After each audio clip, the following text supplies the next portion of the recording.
नमस्कार बच्चों, आज हम पढ़ेंगे 12वीं कक्षा की हिंदी की पाठ्य पुस्तक अंतरा भाग 2 में संकलित जयशंकर प्रसाद जी द्वारा रचित देवसेना का गीत, जो कि उनके नाटक स्कंदगुप्त में नाटक की नायिका देवसेना गाती है।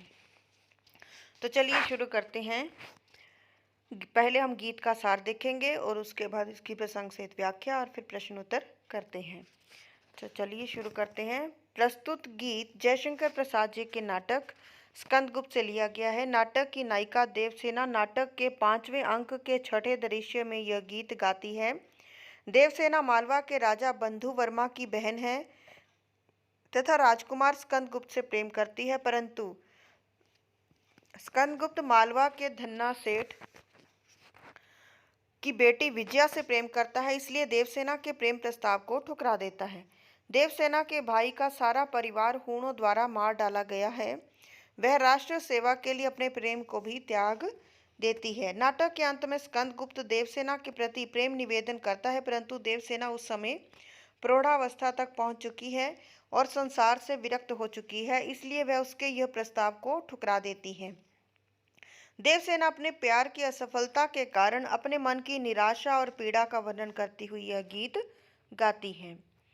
इसका प्रसंग देखते हैं। प्रस्तुत पद्यांश हमारी हिंदी की पाठ्य पुस्तक अंतरा भाग 2 में संकलित जयशंकर प्रसाद जी द्वारा रचित गीत देवसेना का गीत में से लिया गया है। यह गीत जयशंकर प्रसाद जी के नाटक स्कंदगुप्त में देवसेना अपने जीवन में असफलता, प्रेम की असफलता को लेकर यह गीत गाती हुई कहती है, आह वेदना मिली विदाई। अर्थात इसकी व्याख्या है, देवसेना आहें भरती हुई कहती है कि मेरे जीवन के अंतिम क्षण कितने वेदनामय हैं, कितनी पीड़ा और दर्द से भरे हैं। मैंने भ्रमवश जीवन संचित मधुकरियों की भीख लुटाई। भ्रमवश गलतफहमी में फंसना, भ्रम में फंसना। मधुकरियां भीख में मिला हुआ अनाज। देवसेना व्याख्या है, देवसेना कहती है कि मैंने स्कंदगुप्त के प्रेम की गलतफहमी, भ्रम में फंसकर अपने जीवन के अनमोल पलों को इस प्रकार व्यतीत कर दिया, लुटा दिया, जिस प्रकार कोई भिखारी भीख में मिले हुए अनाज को बिखेर देता है। छल छल थे संध्या के श्रमकण, आंसू से गिरते थे प्रतिक्षण। व्याख्या है, देवसेना कहती है कि जीवन की संध्या अर्थात वृद्धावस्था, जीवन के अंतिम पड़ाव पर पहुंचते पहुंचते देवसेना थक चुकी है। थकान में पसीने की बूंदों के साथ ही निराशा से भरे जीवन के कारण आंखों से आंसू भी गिर रहे हैं। अगली पंक्ति है, मेरी यात्रा पर लेती थी नीरवता अनंत अंगड़ाई। नीरवता सूनापन, अनंत जिसका कोई अंत ना हो।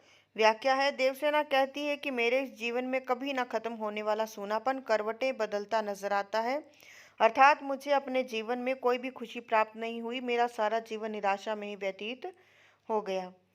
आगे है, श्रमित स्वपन की मधुमाया में, गहन विपिन की तरु छाया में, पथिक उनींदी श्रुति में किसने यह विहाग की तान उठाई। श्रमित स्वपन थका हुआ सपना, गहन विपिन घना जंगल, तरु छाया पेड़ की छांव, पथिक यात्री श्रुति सुनना, उनींदी आलस्य, विहाग वियोग गीत। व्याख्या है, देवसेना कहती है कि स्कंदगुप्त को पाने का मेरा सपना अब थक चुका है, परंतु अभी भी उस सपने को पाने का मोह नहीं छोड़ता है। घने जंगल में वृक्षों की छाया में अचानक किसी मुसाफिर ने वियोग गीत आलस्य से भरे स्वर में गाया, जो मुझे सुनाई दिया। तब से मेरा हृदय बहुत परेशान हो गया है। लगी सतृष्ण दीठ थी सबकी, रही बचाए फिरती कब की। सतृष्ण का अर्थ है प्यासी, दीठ का अर्थ है दृष्टि या नजर। व्याख्या, देवसेना कहती है कि अनेक लोग उसको पाने की चाहत से प्यासी भरी नजरों से उसे देख रहे थे, परंतु वह अपने आप को उनकी नजरों से बचाती रही। मेरी आशा आह बावली, तूने खोदी सकल कमाई। आशा इच्छा बावली पगली, सकल कमाई सारी पूंजी। वह कहती है, मेरी आशा पगली थी, मैंने ऐसी इच्छा पाल रखी थी जिसका कोई आधार नहीं था, जो खत्म होने का नाम नहीं लेती थी। आज उस इच्छा के कारण मैंने अपना सारा जीवन व्यर्थ में ही गवा दिया। आज उसको अपनी गलतियों पर पश्चाताप हो रहा है। चढ़कर मेरे जीवन रथ पर प्रलय चल रहा अपने पथ पर। जीवन रथ जीवन यात्रा, प्रलय का अर्थ है विनाश। व्याख्या, देवसेना कहती है, मेरे जीवन रथ अर्थात जीवन यात्रा पर मेरा विनाश मेरे साथ मेरे रास्ते पर चल पड़ा है। मेरा विनाश, मेरी मृत्यु या मेरा काल मेरे साथ मेरे रास्ते पर चल पड़ा है। मेरा अंतिम समय आ गया है, मेरा हर कदम मेरे जीवन को मृत्यु की ओर ले जा रहा है। मैंने निज दुर्बल पद बल पर उससे हारी होड़ लगाई। निज का अर्थ है अपने, पद बल का अर्थ है कदमों का जोर, हारी का अर्थ है हारना, होड़ का अर्थ है मुकाबला। व्याख्या। देवसेना कहती है कि मैंने अपने कमजोर कदमों के जोर पर अपने सर्वनाश से आगे निकलने का जो मुकाबला किया था, अपनी मृत्यु से, अपने काल से आगे निकलने का जो मुकाबला किया था, उस मुकाबले में मैं हार गई हूँ। लोटा लोई है अपनी थाथी, मेरी करुणा हाहा खाती। थाती का अर्थ है अमानत, खाती का अर्थ है विवशता। व्याख्या। अपने जीवन से निराश और हताश देवसेना ईश्वर से कहती है कि हे प्रभु, आपने यह जीवन मुझे अमानत के रूप में दिया था, इसे आप वापस ले लो। मेरे मन की करुणा भी हार मान चुकी है, प्रेम की निष्फलता ही अब देवसेना से सहन नहीं हो रही है।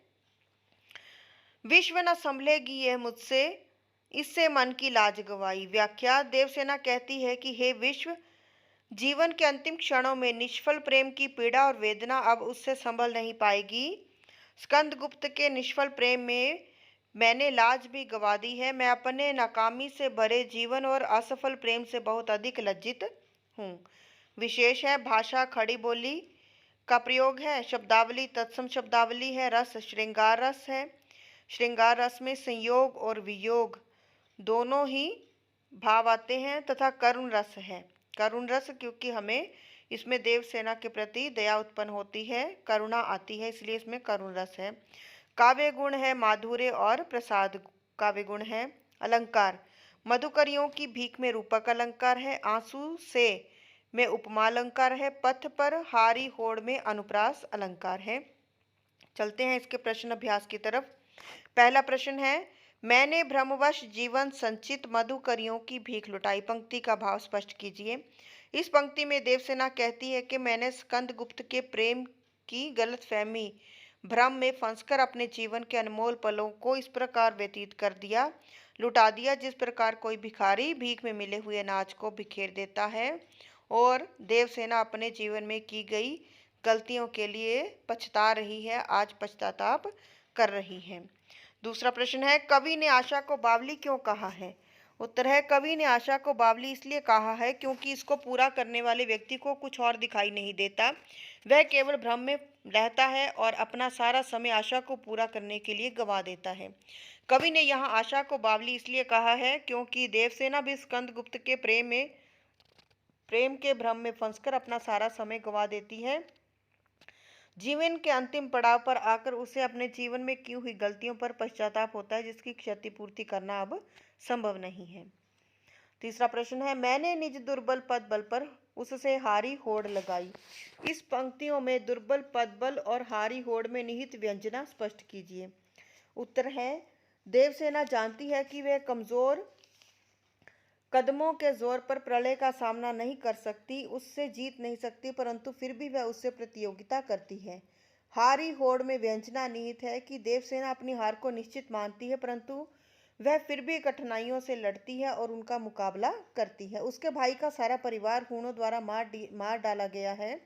वह राष्ट्र सेवा के लिए अपने प्रेम को भी त्याग देती है। वह अपने जीवन की मुश्किलों का सामना डटकर करती है, परंतु संसार के लोगों की कुटिल चालों के सामने पराजित हो जाती है। आगे है, काव्य सौंदर्य स्पष्ट कीजिए। श्रमित स्वपन की मधुमाया में, गहन विपिन की तरु छाया में, पथि कुनींदी श्रुति में किसने यह विहाग की तान उठाई। इसका हम पहले भाव पक्ष देखेंगे। काव्य सौंदर्य को हम दो भागों में बांटेंगे, पहले इसका भाव पक्ष करेंगे, फिर इसका कला पक्ष करेंगे। भाव पक्ष में इसकी व्याख्या आ जाएगी और कला पक्ष में हम भाषा, शब्दावली, रस और अलंकार देखेंगे जो इस पंक्तियों में प्रयोग किए गए हैं। भाव पक्ष देखते हैं। प्रस्तुत पंक्ति जयशंकर प्रसाद जी द्वारा रचित गीत देवसेना का गीत में से ली गई है। इसमें देवसेना कहती है कि स्कंदगुप्त को पाने का मेरा सपना अब थक चुका है, परंतु अभी भी उस सपने को पाने का मोह नहीं छूटता है। घने जंगल में वृक्षों की छाया में अचानक किसी मुसाफिर ने वियोग गीत आलस्य से भरे स्वर में गाया, जो मुझे सुनाई दिया, तब से मेरा हृदय परेशान है। अब इसका कला पक्ष देखते हैं। भाषा खड़ी बोली है, शब्दावली तत्सम शब्दावली है, रस श्रृंगार वियोग तथा वियोग रस है, श्रृंगार रस है तथा करुण रस है, काव्य गुण है, माधुर्य तथा प्रसाद काव्य गुण है। लोटा लो ये अपनी थाती, मेरी करुणा हा हा खाती, विश्व न संभलेगी यह मुझसे, इससे मन की लाज गवाई। इस पंक्ति का काव्य सौंदर्य देखते हैं। पहले उसी तरह इसका भाव पक्ष देखेंगे, उसके बाद इसका कला पक्ष देखेंगे। भाव पक्ष देखते हैं। प्रस्तुत पंक्ति जयशंकर प्रसाद जी द्वारा रचित गीत देवसेना का गीत में से ली गई है। अपने जीवन से निराश और हताश देवसेना ईश्वर से कहती है कि हे प्रभु, आपने यह जीवन मुझे अमानत के रूप में दिया था, इसे वापस ले लो। देवसेना कहती है, हे विश्व, जीवन के अंतिम क्षणों में निष्फल प्रेम की पीड़ा और वेदना अब उससे संभल नहीं पाएगी। स्कंद गुप्त के निष्फल प्रेम में मैंने लाज भी गंवा दी है। मैं अपने नाकामी से भरे जीवन और असफल प्रेम से बहुत अधिक लज्जित हूँ। कला पक्ष है। भाषा खड़ी बोली का प्रयोग है, शब्दावली तत्सम शब्दावली, रस श्रृंगार रस है और करुण रस है, काव्य गुण माधुर्य और प्रसाद गुण है, अलंकार हाहा में अनुप्रास अलंकार है। अंतिम प्रश्न है, देवसेना की हार या निराशा के क्या कारण हैं? उत्तर है, देवसेना के भाई का सारा परिवार हूणों द्वारा मार डाला गया।